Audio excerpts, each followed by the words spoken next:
ভাই মেলা কষ্টে টাকাগুলো রেডি করলাম, আজকালকার মানুষ টাকা বাড়ি করবার চায় না। জমি দিয়ে টাকা নমু তাও কুচুর মুচুর, এই জন্যই তো দেরি হলো। টাকা তো মানুষ কষ্টেই ম্যানেজ করে বে, ওটা তো আর গাছের পাতা লয় যে ঝোঁকা দিলেই পড়বে। তুই বাড়ি যাওয়ার পর থেকে আমি তো খুব দৌড়ের উপরত ছিলাম। পাগলা রে, মার্কা তো তুই পাচ্ছু, সেই জন্য সকল ব্যবস্থা আমি করছি। কোন কি ভাই, এটা তো খুশির সংবাদ, আমার তো সেই আনন্দ লাগিচ্ছে। আপনার কথা যদি আল্লাহ কবুল করে, দেখেননি এই তোতা কি কি করতে পারে। জীবনে খুব ইচ্ছা ছিল বড় নেতা হমু, সেই ইচ্ছা আজ পূরণের দিকে। কিন্তু আমি তো ভাবিচ্ছি আর একটা, তোর তো ভোটের মাঠ ভালো না। মার্কা লিয়া জিতপার না পারলে তোর কিন্তু বিরাট ক্ষতি হয়ে যাবে। এগুলা কিন্তু প্রচুর টাকা পয়সার বিষয়, পরে হাইরা গিয়ে আমার দোষ দিব তা কিন্তু হবার লয়। আমি তো মাঠ নিয়ে চিন্তা করছি না, আমি চিন্তা করছি মার্কা নিয়ে। একবার যদি মার্কা পায় তাহলে এলাকা কন্ট্রোল করতেই তো তার 5 মিনিট সময় লাগবে। আপনার কাছে আমার অনুরোধ, আপনি আমার গার্জিয়ান, আপনি আমার বড় ভাই, আপনি খালি মাথার উপর ছায়াটা রাখবেন, তাহলে আমি 100% শিওর আমার বিজয় কেউ আটকাতে পারবি না। শোনেক তো, তা নির্বাচন কিন্তু খুব সুষ্ঠু হবে, এগুলি নিয়ে কোনো ঝুট ঝামেলা করা যাবে না। মার্কা পালু আর এমপি হলু বিষয়টা কিন্তু এত সহজ লয়। একটা কথা মনে রাখিস, তোর বিপক্ষে যে নির্বাচন করেছে তার নাম কিন্তু কোবা শামসু। কি যে কর না ভাই, সামসুক তো আমি হিসেবের মধ্যেই ধরি নাই। আপনি এলে ছোটখাটো বিষয় নিয়ে চিন্তা করেন না, মাঠ আমি সমুদায় ক্লিয়ার করে দেবো। এলাকার চ্যাংরা ব্যাংরা সেটিং করে দিয়েছি, তারা খুব খাটাখাটনি করতেছে। আর শফিক চাচার বিষয়টা কি করা যায়, তাই তো উল্টাপাল্টা কথা কওয়া শুরু করে দিছে, তাকে তো কিছু বোঝান লাগবে। তাক আর কি বুঝন লাগবে, দল তোক মার্কা দিবি, এতে তো কারো হাত নাই। তবে শফিক মনে হয় কিছু বুঝছে, কয়েকদিন থেকে খালি ফোনের উপর ফোন দিচ্ছে। ফোন দেয় দিক গিয়া, ওর ফোন রিসিভ করার দরকার নাই, বাড়ির দিয়ে সরাসরি কথা কওয়া লাগবে। ভাই 50 লাখ টাকা কেয়ার কেনা করে নিয়েছি, টাকাটা বুঝে নেন। 2 দিন ধরে খুব খাটাখাটনি কাছে ভাই, শরীরটা খুব টায়ার্ড, শতা লাগবি। তুই তাহলে রিল্যাক্সে ঘুম পারে, বাকি খেলাটা আমি গেলেছি। 2-3 দিনের মধ্যে কেন্দ্রের থেকে ডাক আসবার পারে, এই জন্য 2-3 দিন অপেক্ষা করা লাগবে। আচ্ছা ভাই, আমি তাহলে আসি, আপনি মাঠটা দেখেন। ঠিক আছে, তুই নাকে তেল দিয়ে ঘুমা, আমি একটু ফ্রেশ হয়ে এলে। আচ্ছা ভাই। হামাক এঙ্কা লাগিচ্ছে কৃষক, মনে হচ্ছে সারা মূলক ঘুরিচ্ছে। শালারা হামাক এঙ্কা করে মারছে, শরীরটা লোড়াবারই পারিচ্ছি না। রাত হলে কি যে হবি রে, শীতের রাত খালি টাটাবে। শালারা হামাক এঙ্কা করে ধরে সাপ পেটা দিল, আর তোতা ভাই কোনো গুরুত্বই দিল না। তোতা ভাই তো ঢাকাত গেছে, এর মধ্যে একটা প্রতিশোধ নেওয়া লাগবে। কেরে ডন, কি আছে তোর? এঙ্কারে ব্যান্ডেজ করে বসে আছো কে? শালা এক সত্যি কথা কওয়া যাবে না, কলেই তো গোটা গ্রাম লোটাবে। আর কইস না, দরজা খুলবার যে মাথাটা বাড়ি লেগে ফেটে গেছে রে। মন্টু ডাক্তার কাছে গেছিলাম, ড্রেসিং করে বান্ধা দিছে। মোটামুটি সুস্থ, কোনো চাপ নাই। তে তুই কুটি যাচ্ছ? হ্যাঁ রে, তুই বাট পার রে, মনে করছো এলে ঘটনা আমি কিছু জানি না, তাই না? তোক ফটিক আর গোল্লা মিললে বস্তা মার তুলে বাটাম বেটা করেনি। আর শালা তুই কত বড় সিটিং, খারার ওপর কথা লুকাচ্ছ। এরে আয়না, ঘুষ করে কথা কস, হামাক মারবি এমন কোনো বেটা আছে সোলদুর্বি গ্রামে? আর তুই ভালো করে জানিস সেই ডন ইচ্ছা করলে কি করে পারে। হামাক মেরে বাজারের মধ্যে ঘুরবি আর আমি এটি বসে থাকবো, এতক্ষণ অ্যাকশন নিলাম নি। ওলে ফাঁকা আওয়াজ বাদ দি, ফটিক আর গোল্লা মিললে আমার কাছে কয়ে গেছে। শোনার পর অবশ্য খারাপই লাগছে, যদিও আমি আর তুই ক্লাস 2 পর্যন্ত একসাথে পড়ছি। আর তুই যে পাটসাটলি মানুষের সাথে কথা কস, সেই হিসেবে মার খাওয়া ঠিকই আছে। আমি তো এটা বুঝছি, তোকে যে আমি মারছিলাম এই কৌশলে তুই প্রতিশোধ নিল। সব কিছুরই হিসাব হবি রে, খালি একটু সুস্থ হই। আমি তোকে একদিনই করছি, আমি গরিব মানুষ, এলে ঝোট ঝামেলা আমি পছন্দ করি না। ডালতে ভাত খাই সোজা পথে হেঁটে যায়, আমি কারো দালালের মধ্যে নাই। তুই হলো সেই গরিব মানুষ, নীতিবাক্য কয়ে ক্রিমিনালি চাল চালিস। খালি তোতা ভাই এমপি হোক, তোর দোকান থেকে তুলে দেবো। এ তুই যা পারিস করিস তো, আগে তোতা এমপি হোক তারপরে। আর তোর এলে ফর্ম ফাটে কোথার জন্য তোকে কেউ ভোট দিবি না, কোথাটা মাথার থোস। যা, তোকে সব কয়েক চেনা আছে, সুযোগ পালি খালি তল দে বাস দিস। সব শালাক দেখে নুমরে, খালি সময়ের অপেক্ষা মাত্র। আমার নামও ডন। তোর সাথে কথা কলি খালি কাজের লাইন বিলে যাস, তুই কেন কাজে নি? তুই চোখের সামনে থেকে যাতো, তোর কথা আমার শুনে মনে করছে না। এমনি ব্যথায় মাথা টন টন করছে, তুই থাক, আমি গেলাম। আচ্ছা আচ্ছা যা। এই দিনের বেলা আমাকে আবার গোয়ার মধ্যে লিয়া লুকা, আমার তো ভয় লাগিচ্ছে। এ রে ফটিয়ে, উচ্চারণটা ঠিক করিস, গুহা না রে গুহা। না রে গোল্লা, আমি ঠিকই করছি, তোর মনে হয় না কানের সমস্যা আছে, ডাক্তার দেখাস, টেকার চিন্তা করিস না, আমি দিয়ে দেবনি। এলে অনেক পুরাতন মাটির দেওয়াল, কখন যে ধুসা পড়বি তার নাই ঠিক। বিপদে বললে বে, এলে একটু রিস্ক নেওয়া লাগে। তোর বুকে তো দেখিচ্ছি একটুকু সাহস নাই, কত শত শত দিন এটি শুয়ে থাকলাম, কিছুই তো হলো না। আচ্ছা ফটিক, ডনেক ধরে যে মারছি, এলে কি তোর চাচা কসু? হ হ, আমি কষি, চাচা হামাক করছে, ইনকার মাঝে মাঝে জ্বলে উঠতে পারিস না, তাই তো আমার চিন্তা থাকে না। আমি পাশে থেকে তোক দিয়ে মেরে নিলাম আর তুই ক্রেডিট নিল, তুই তো দেখিচ্ছি সব আচ্ছা সিটিং। তবে দোস্ত, এটা নিয়ে আমি খুব টেনশনে আছি। টেরা ভাই যদি একবার জানে, আমার একটা হাড্ডিও থাকবি না। জিঙ্কে করাই হোক একটা ব্যবস্থা করা লাগবে, যাতে এই কথাটা লিক না হয়।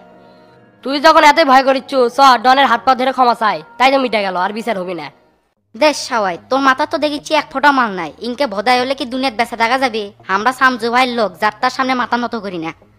ওর মতো জুয়ারু শালা সিটিং বাটপার যার কথার কোনো ঠিকই নাই, তার কাছে পোস্ট মাস্টার গুলা কোনোদিন মাপ চাবি? ওর সাথে তো আর অন্যায় কাম করিনি, কয়দিন আগে আইনাল ভাইক মারলো, আবার তোক মারলো, ওই হিসেবে তো অক মায়ের কম হচ্ছে, খালি ভোটটা পার হোক তাবার দিমু। আমি তো আর আমার চিন্তা করে কথাটা কইনি, তোর চিন্তা করেই করলাম।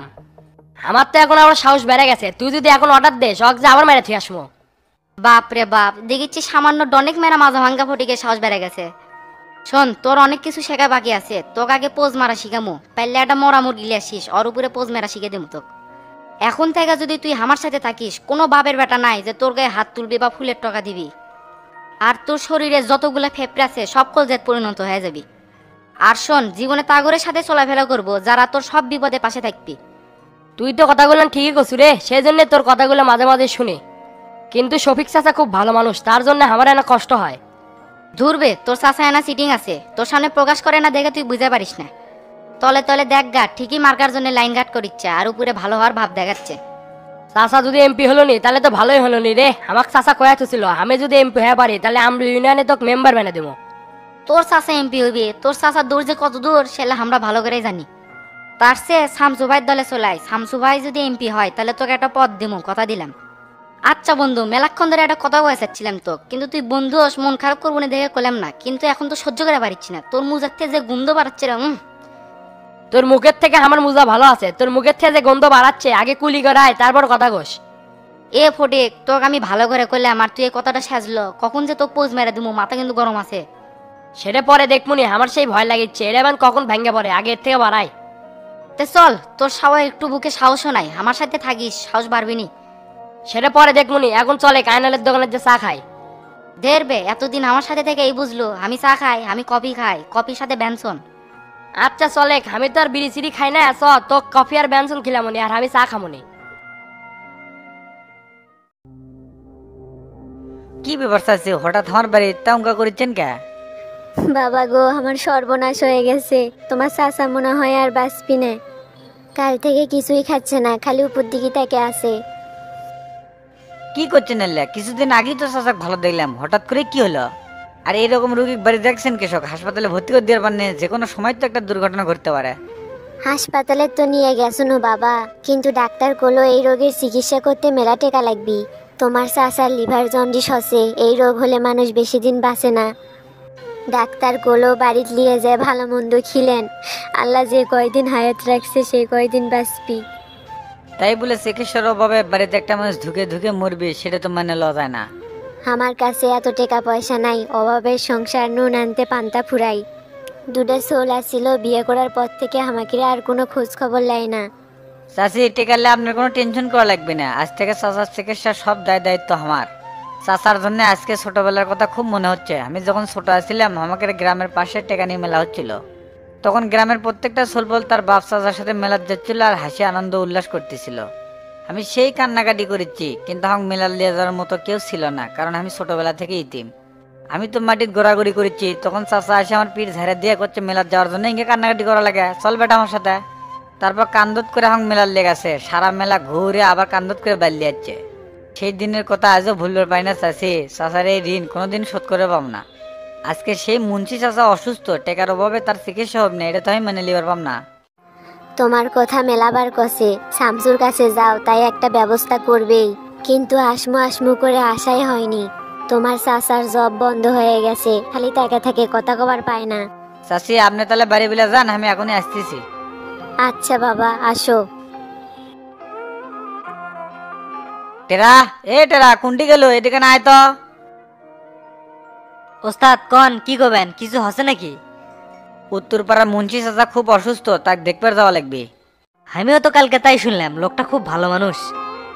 সেটাই তো হলো, পৃথিবীর থেকে ভালো মানুষগুলো চলে যাচ্ছে, যুগ জামানা খুবই খারাপ, সেই জন্য ভালো মানুষের কাল্লা তুলে নিচ্ছে। এই মুন্সি চাচা ছোটবেলায় আমার জন্য কত কি না করছে, শেষ বয়সে তার সেবা করে পেলে শান্তি পাইতাম। দিন দিন ব্যস্ততা এমন হয়ে গেছে, আশপাশের মানুষের খোঁজ খবরই লিয়ার পাচ্ছি না, এটা কিন্তু ঠিক হচ্ছে না আমার। তাহলে চলেন যাই দেখে আসি, হায়াত মধ্যের কথা কোয়া তো যায় না। আমি তো চিন্তা করছি তাকে বগুড়ালে যাই হাসপাতালে ভর্তি করে দেবো, তার ট্রিটমেন্ট চলবে। হায়াত মৌত সব আল্লাহর হাতে, তাই বলে চিকিৎসার অভাবে মরবি সেটা তো মানে লওয়া যাবি না। তুই এখনই গাড়ি বের করে, চাচার বাড়ির যাওয়া লাগবে, তাই কোনো কথা কর পাচ্ছে না, খালি উপর দিক তাকে আছে। আচ্ছা ওস্তাদ বের করিচ্ছি।